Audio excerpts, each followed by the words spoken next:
Good afternoon. My name is Steve Bentley. I'm with the Calgary Climate Hub, and this is the final day of our daily coverage of COP28. It's the last day of the conference. Um, yeah, so here we go. In the spirit of reconciliation, we acknowledge that we live, work, and play on the traditional territories of the Blackfoot Confederacy, Siksika, Kainai, Piikani, the Tsuut'ina, the Yaqsi Nakota Nations, the Métis Nations of Region 3, and all people who make their home in the Treaty 7 region of southern Alberta. I'd like to also make a second land acknowledgement on behalf of another group of folks that have a stake in this land that we stand on today, and that is our children, our nieces and nephews and grandchildren, and all future generations. I urge you to keep them in mind during this time as we face unprecedented change and start making decisions about what comes next. Okay, closing day of COP. Um, you go into these things. I've covered COP now for a few years and for the Calgary Climate Hub, and I'm very grateful they've given me that opportunity and to use my platform to talk climate and to reach out to some of the smartest people that I can imagine talking to on these topics. Um, as far as the last day of COP goes, well, to begin with, I'll just remind folks, if you're watching this broadcast for the first time, COP28 is a global climate conference, the only of its kind that's at that level where all of the countries of the world are going to make promises, and sometimes they're doing a bunch of things in advance, so they're able to say, "Hey, look at all the wonderful things we're doing on climate." It's also a time of enormous cynicism and outright lies and lobbying, and so it's as much as ever. It's a time of hope and cynicism, more cynicism than ever this year, given that it is hosted in a petro state by the literal president of an oil company. ADNOC is the oil company. Sultan Al Jaber is the name of the president. Um, I guess the update on really there were wins and losses throughout the conference, as there always are, and for most of it, the devil's in the details. What what actually goes down versus what people agree to, and all the lawyerly language that goes into the formation of all this stuff. But really, it came down. The biggest fight was going to be about the phasing out versus phasing down of fossil fuels. And as of 11:20 a.m. Mountain Time, Calgary time, there is no phase out language. There are a number of countries that have talked about backing out of signing anything, which would be a huge embarrassment for the UAE and President Al Jaber, and rightly so. um, so I guess I'll have a few closing thoughts, I think, throughout the day. The one I just want to hit today is there is a lot of disappointment about that fossil fuel phase out language not being included. And activists are rightly, the world over, are rightly outraged, disappointed, but almost universally not surprised. We're used to these COP conferences being mealy mouthed, being a little bit limp, a little bit cowardly, all sorts of big, beautiful words, and especially those presidents out there. Oh boy, we got to do all these things. But when it comes down to it, uh, you know, the big deal is what we're going to do with these fossil fuels while we're trying to onboard all the renewables and everything else we got to do to fix this problem. And this COP has had more lobbyists travel in than ever before, and from the oil companies, but also all the other big emitting industries. Um, so there's room enough to think about how we're going to try to fix this stuff, because broken it is. Um, but I want to address, uh, should actually, before I get into it, I should just say that it's possible that even while I'm talking to you here, that language is still being shopped around, and it's possible that there ends up being a big win on the fossil fuel phase out today or tonight. It seems very unlikely. There's very slim rays of hope that one can look at for that actually happening. But what I want to talk to right now is to the climate activists around the world about what there is to be hopeful for here, specifically out of this conference. And that might sound like a tall order, and I get that. And I'll just say, I don't begrudge the doomers. I think you're dealing with the same stuff the rest of us are, and nobody on Earth knows exactly what this world's going to look like 10 years from now, especially if we continue messing around as we have on the climate front. So I don't begrudge it, but that's not me. I end up looking for that ray of hope. I actually need it to get out of bed in the morning and for my feet to touch the ground and be productive as a climate worker. So, but anyways, there's some rays of hope there.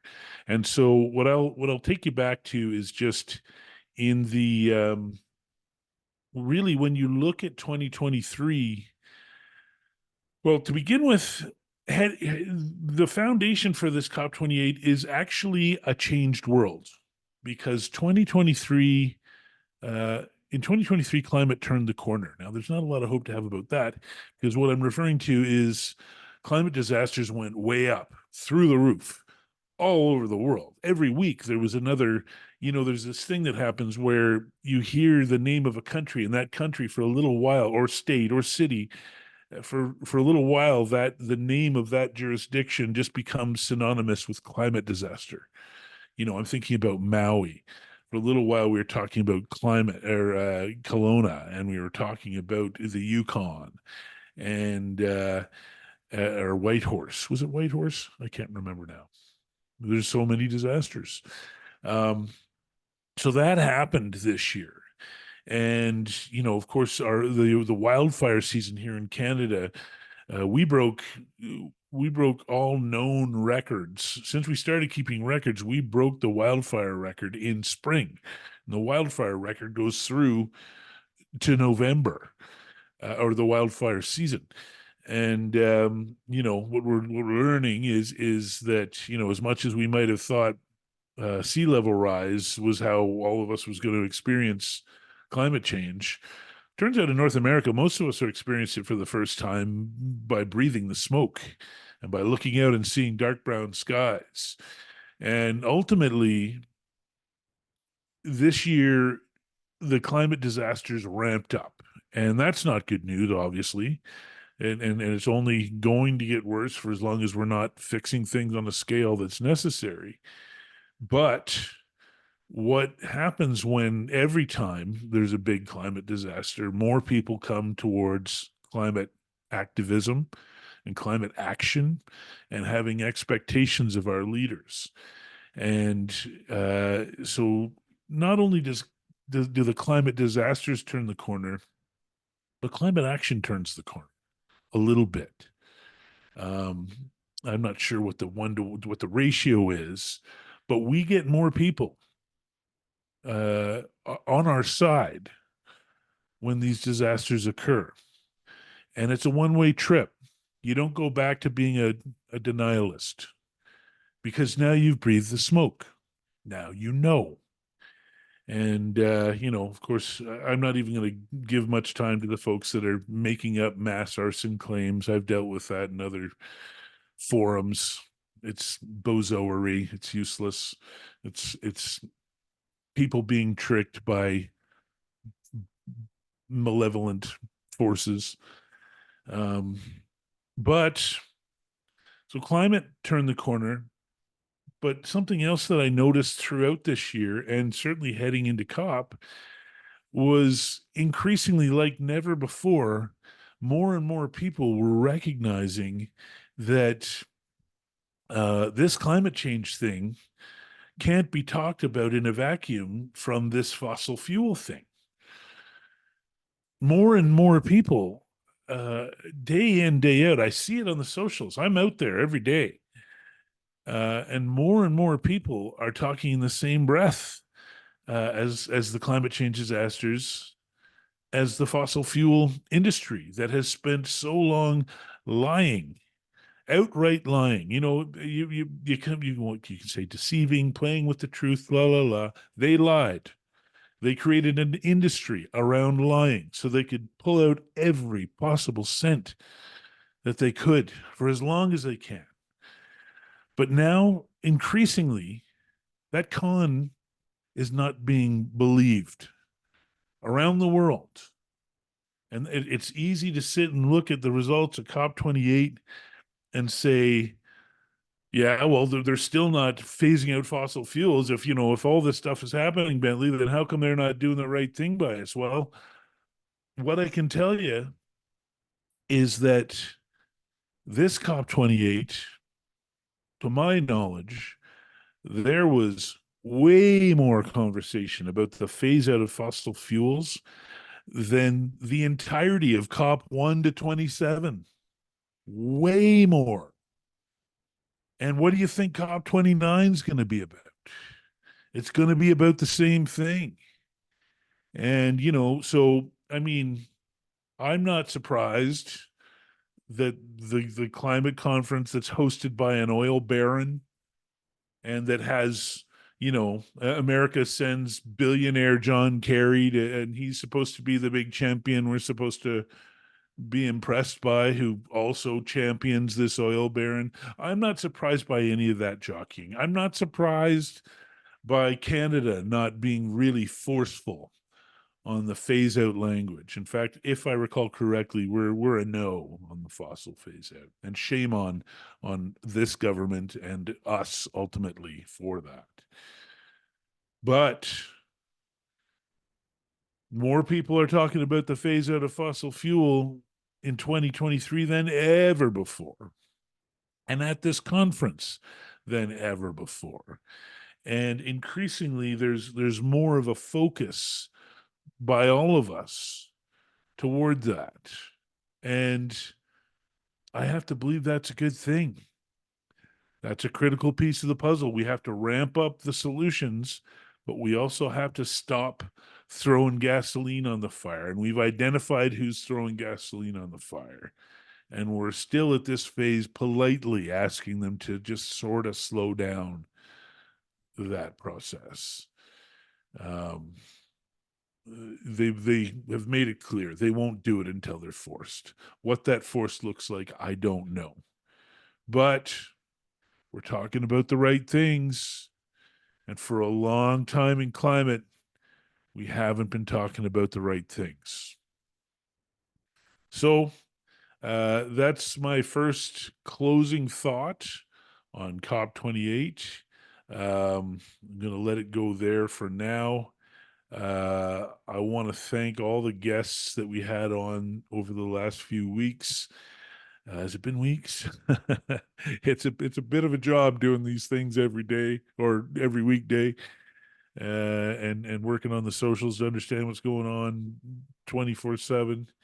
But anyways, I want to thank all the guests that came on. I want to thank our sponsors. I really want to thank the Calgary Climate Hub for giving me an opportunity to dig in on this stuff and try to come to the greatest understanding that I can about it, so I can try to pass that on to folks that don't have the bandwidth to be able to dig on this stuff, which is, let's face it, almost all of us.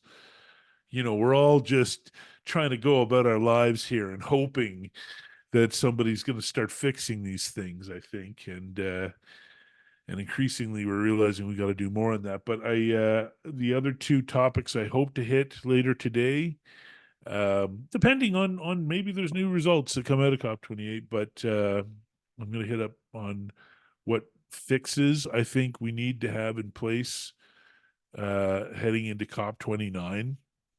It's worth mentioning here that COP29 is also being held in a petro state, thanks to the geniuses at the United Nations who organize these things. That's right, Azerbaijan, petro state, next host of COP. It'd be really interesting if we could put a climate leader, as one of these hosts one of these times. Maybe that's one of the carrots we could offer countries, is that, if your prime export is climate destroying product, you don't get to host these events anymore.